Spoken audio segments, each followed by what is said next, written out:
Good morning class. Hello ji.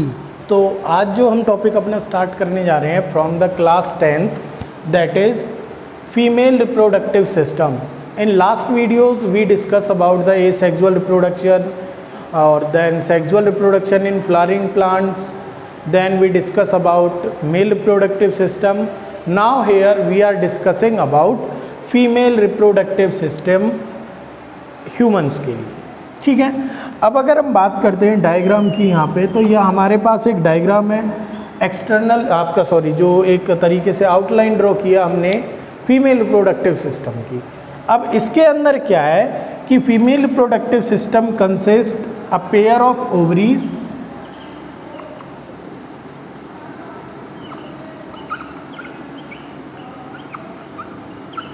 a pair of ovaries, ठीक है। Second it consist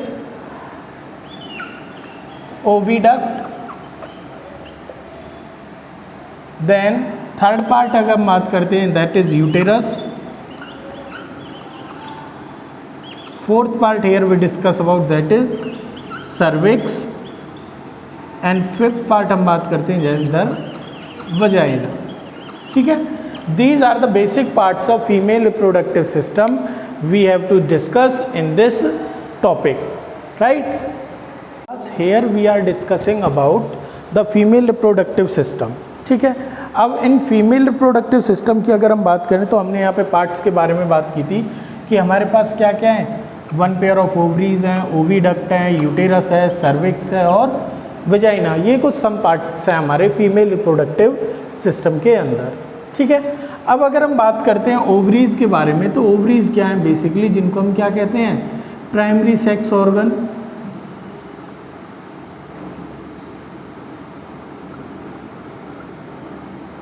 female के लिए primary sex organs हैं जो क्या प्रोड्यूस करते हैं, आपके एग प्रोड्यूस करते हैं या ओवम प्रोड्यूस करते हैं। ठीक है, सेकेंड जो पार्ट है हमारा दैट इज ओविडक्ट। ओविडक्ट क्या करता है कि ओविडक्ट जो है that is also known as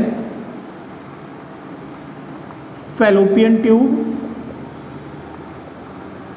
इसका काम होता है कि ट्रांसपोर्ट ऑफ एग और ovum to the site of fertilisation, कि ओवरी से ओवम को क्या करना है, ट्रांसपोर्ट करना है और कहाँ तक, to the site of fertilisation तक उसको लेके जाना है।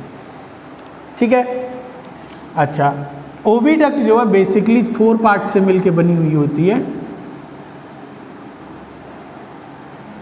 जो सबसे नीचे आपको दिखेगा फिंगर लाइक जो स्ट्रक्चर्स दिखेंगे, इधर हम देखें फिंगर लाइक जो स्ट्रक्चर्स होते हैं उनको कहते हैं हम फिम्ब्रे।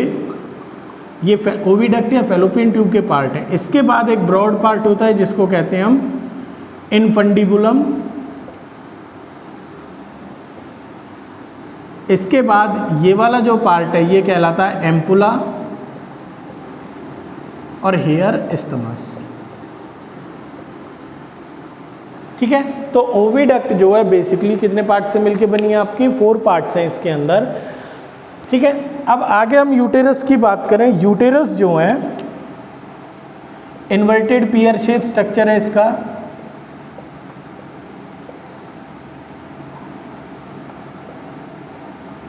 इन्वर्टेड पियर शेप स्ट्रक्चर है और इन्वर्टेड पियर शेप स्ट्रक्चर में क्या है, ठीक है, और दूसरा इसका फंक्शन क्या है कि ये होल्ड करता है एम्ब्रियो को फॉर द इम्प्लांटेशन और फिर फर्दर डेवलपमेंट ऑफ फीटस। उसके लिए हमारे पास क्या है, यूटेरस होता है। अब यूटेरस भी हमारे 3 पार्ट से 3 लेयर्स होती हैं यूटेरस के अंदर भी। यूटेरस कंसिस्ट 3 लेयर्स, पेरीमेट्रियम,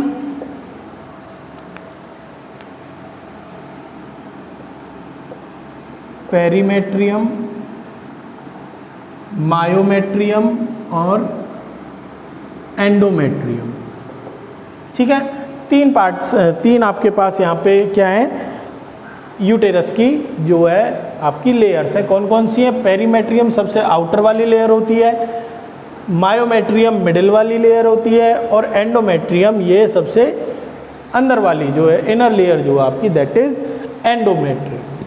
ठीक है, अब यहाँ बात करते हैं हम आगे, अगर सर्विक्स की बात करते हैं तो सर्विक्स में क्या होता है कि सर्विक्स क्या है, एक तरीके से आपका कनेक्शन है यूटेरस और वेजाइना का। सर्विक्स जो है that connect uterus with vagina, and vagina जिसको हम क्या कहते हैं, ये आपका बर्थ कैनाल के नाम से भी जानते हैं, ठीक है। इसका फंक्शन क्या है, एक तो वही डिलीवरी ऑफ बेबी वो इसी की वेजाइना के थ्रू होगी, और जो मेंस्ट्रुअल साइकिल का जो फ्लो होता है वो भी किसके थ्रू होता है, वेजाइना के थ्रू होता है, ठीक है। अब यहाँ हम एक बात करते हैं इसके बारे में थोड़ा सा, देखिए समझना अच्छे तरीके से, कि जब हम ओवरीज की हम बात कर रहे थे, अभी तो हमने इनके बारे में एक डिस्कशन लिया था, ओवरीज की जब हम बात कर रहे हैं तो ओवरीज में क्या होता है कि बर्थ से पहले ही ओवरीज के अंदर ढेर सारे आपके एग्स की जो प्रिपरेशन है वो स्टार्ट हो जाती है। अब वो सारे एग्स जो है हमारे वो प्रिपेयर होने स्टार्ट हो जाते हैं, ठीक है। और जब प्यूबर्टी आती है, प्यूबर्टी जो टाइम पीरियड है, प्यूबर्टी जो होती है बेसिकली ये मेल और फीमेल दोनों में होती है प्यूबर्टी।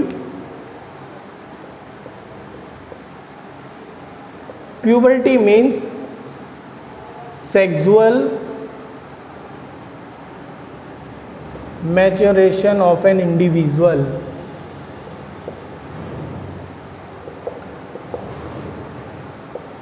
किसी भी ऑर्गेनिज्म का सेक्सुअली मैच्योर होना, यानी या फिर आपका कोई भी organism, the age at which an organism start releasing their gametes, ठीक है, वो एज क्या कहलाती है, प्यूबर्टी की। कोई भी ऑर्गेनिज्म जब अपने गैमीट्स को रिलीज करना स्टार्ट कर देता है उस एज को हम प्यूबर्टी कहते हैं, जो गर्ल्स में होती है 10 to 12 ईयर्स पे, और बॉयज़ के अंदर होती है 13 to 14 ईयर्स पे, ठीक है। ये बात होती है प्यूबर्टी की। अच्छा, जब प्यूबर्टी आने के बाद एग रिलीज करेगी ओवरीज। अब हर महीने दोनों ओवरीज का एक बार ये और एक बार फिर ये, यानी इस मंथ अगर इसने किया तो नेक्स्ट मंथ ये वाली करेगी, ठीक है। तो दोनों ओवरीज एवरी मंथ क्या प्रोड्यूस करती हैं, एग प्रोड्यूस करती हैं। अब जैसे ही एग प्रोड्यूस होता है, ये हम आपको जो है कि एक तरीके से जो प्रोसेस ऑफ फर्टिलाइजेशन है ना, एम्ब्रियो बनना जो प्रोसेस हमारी, उसके बारे में हम थोड़ा सा डिस्कस कर रहे हैं यहाँ पे, कि जब एग रिलीज होता है ओवरीज से, तो एग के साथ रिलीज होते ही जो एंडोमेट्रियम वॉल होती है यूटेरस की, वो क्या करती है कि वो अंदर अपने अंदर ब्लड्स के कलेक्शन को इंक्रीज करना स्टार्ट कर देती है।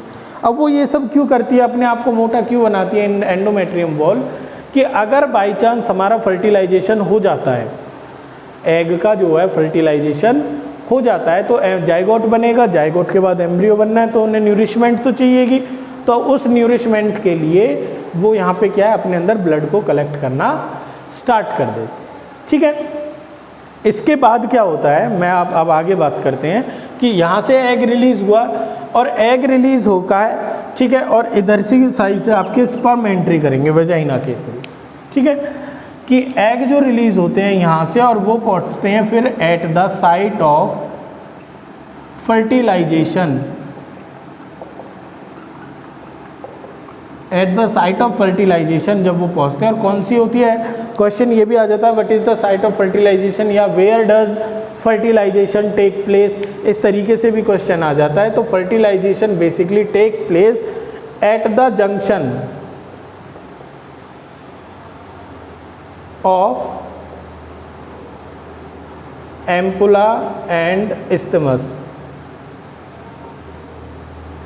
जो ये वाले पार्ट हैं फैलोपियन ट्यूब के या ओविडक्ट के, जो लास्ट वाले एम्पुला और इस्थमस, तो इनका जो जंक्शन होता है वहाँ पे फर्टिलाइजेशन होता है। इधर से आपके स्पर्म स्विम करते हुए जाएंगे और कहाँ रीच करेंगे, at the site of fertilisation, ठीक है। अब वहाँ रीच करने पे क्या होगा कि अब फर्टिलाइजेशन हो गया, फर्टिलाइजेशन होने के बाद जाइगोट बनेगा, क्योंकि दोनों यहाँ मीट कर गए, जाइगोट बनेगा, जाइगोट जो बनेगा फिर आगे की तरफ डिवाइड करता हुआ आएगा, आगे डिवाइड करता हुआ आएगा, एम्ब्रियो बनेगा, और एम्ब्रियो बन के किस में एम्बेडेड हो जाएगा, आपका यूटेरस के अंदर, ठीक है। अब एम्ब्रियो और यूटेरस आपस में कनेक्शन बनाते हैं एक, ठीक है, जिससे आपका जो न्यूट्रिएंट्स का जो ट्रांसपोर्ट है, या वेस्ट मटेरियल्स का जो एक्सक्रीशन होगा डेवलपिंग एम्ब्रियो से, वो उस कनेक्शन के थ्रू होता है। उस कनेक्शन को नाम देते हैं हम प्लेसेंटा। प्लेसेंटा जो है वो डिस्क शेप लाइक स्ट्रक्चर्स होती है, जो किसके बनी होती है, क्रोनिक विलीज, जो एम्ब्रियो की सरफेस होती है उस पर थोड़ी सी विलीज जनरेट हो जाती हैं, और यूटेराइन टिश्यू, क्या एक तो क्रोनिक विलीज और यूटेराइन टिश्यू, इन दो चीज़ों से मिलकर बनी होती है प्लेसेंटा। यूटेराइन टिश्यू, यूटेरस के टिश्यूज होंगे और विलीज ऑफ एम्ब्रियोज होंगी, ठीक है। अब ये दोनों आपस में कनेक्शन बना लेते हैं और क्या बन जाता है, प्लेसेंटा बन जाता है। तो कई बार क्वेश्चन आ जाता है कि डिफाइन प्लेसेंटा। प्लेसेंटा को हम कैसे डिफाइन करेंगे, placenta is basically it is the vascular connection, placenta is vascular connection. मैं नोट कर देता हूँ बेशक इसमें,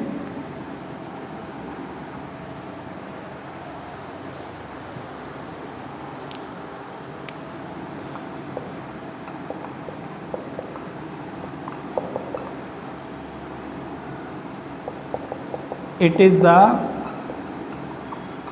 vascular connection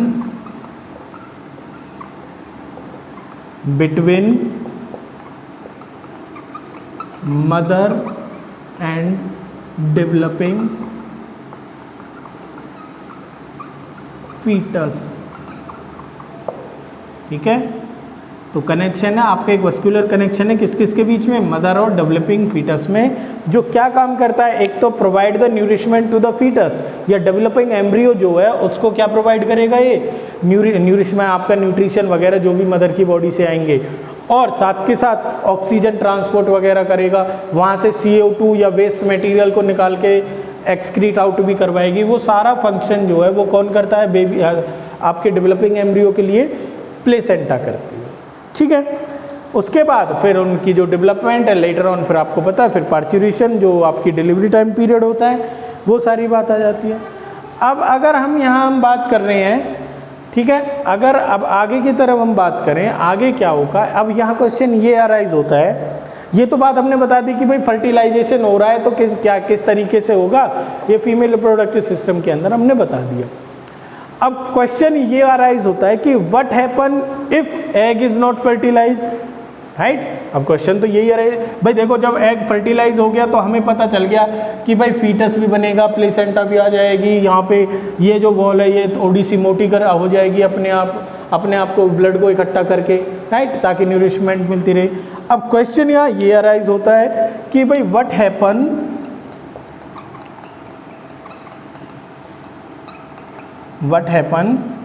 if egg is not fertilise. अब ये क्वेश्चन यहाँ पे अराइज हुआ। पहले तो हमने ये बात कर ली कि भाई फर्टिलाइजेशन हो गया तो क्या क्या चीज़ होगी। अब क्वेश्चन अराइज होता है कि what happen if egg is not fertilise. अब क्या होगा मैं आपको बताता हूँ। देखिए यहाँ से जो है एग तो रिलीज होगा, और एग के रिलीज होते ही जो एंडोमेट्रियम वॉल है वो भी अपने आप को प्रिपेयर करना स्टार्ट कर देती है इम्प्लांटेशन के लिए, ठीक है।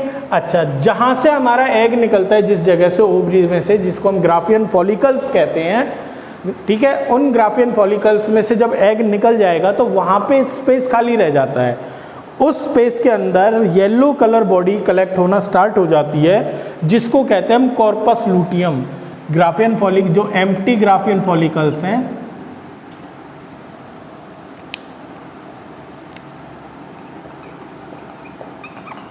एम्प्टी ग्राफियन फॉलिकल्स जिनके अंदर क्या जनरेट हो जाएगा, corpus luteum. Corpus luteum yellow colour वो आपका सब्सटेंस है, ये एक हार्मोन प्रोड्यूस करता है जिसको कहते हैं हम प्रोजेस्टेरोन। कॉर्पस लूटियम प्रोड्यूस है हार्मोन कॉल्ड प्रोजेस्टेरोन। ये जो प्रोजेस्टेरोन हार्मोन है इसको हम इंडिकेटर ऑफ प्रेगनेंसी भी कहते हैं। याद रखना ये बात कि भाई प्रोजेस्टेरोन जो है that is also known as indicator of pregnancy. अब यहाँ पे प्रोजेस्टेरोन रिलीज हुआ हमारा। प्रोजेस्टेरोन एक तो इंडिकेटर ऑफ प्रेगनेंसी है, साथ के साथ इस एंडोमेट्रियम वॉल को भी मेंटेन करने में हेल्प करता है कि इसकी जो आपकी फ्लफीनेस है वो बनी रहे। अच्छा, अब यहाँ पे फर्टिलाइजेशन नहीं हुआ, ठीक है। बात मान के चलते हैं। अब क्या हमारा फर्टिलाइजेशन नहीं हुआ, देन जो एग है वो क्या हो जाएगा, डेड हो जाएगा।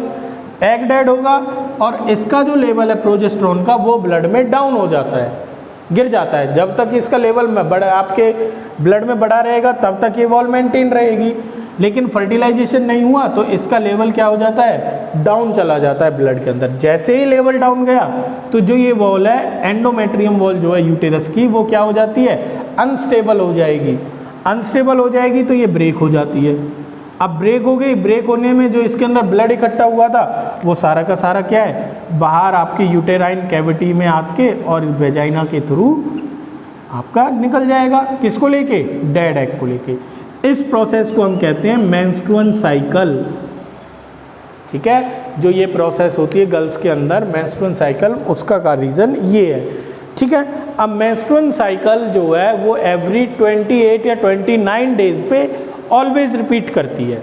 ठीक है, menstrual cycle repeat always at 28 और 29 डेज ऑफ 1 मंथ। ठीक है, अच्छा ये बात आई समझ में आपको कि अगर आपका एग फर्टिलाइज नहीं होगा तो फिर मेंस्ट्रुअल साइकिल वहाँ पे स्टार्ट हो जाती है। ठीक है, तो ये बात थी हमारे किसके बारे में, आज का जो टॉपिक था फीमेल रिप्रोडक्टिव सिस्टम के बारे में। आई होप आपको ये क्लियर हुआ होगा। ठीक है, अगर आपको ये वीडियो पसंद आई है तो इसे लाइक करें, शेयर करें और सब्सक्राइब करना ना भूलें। Thank you.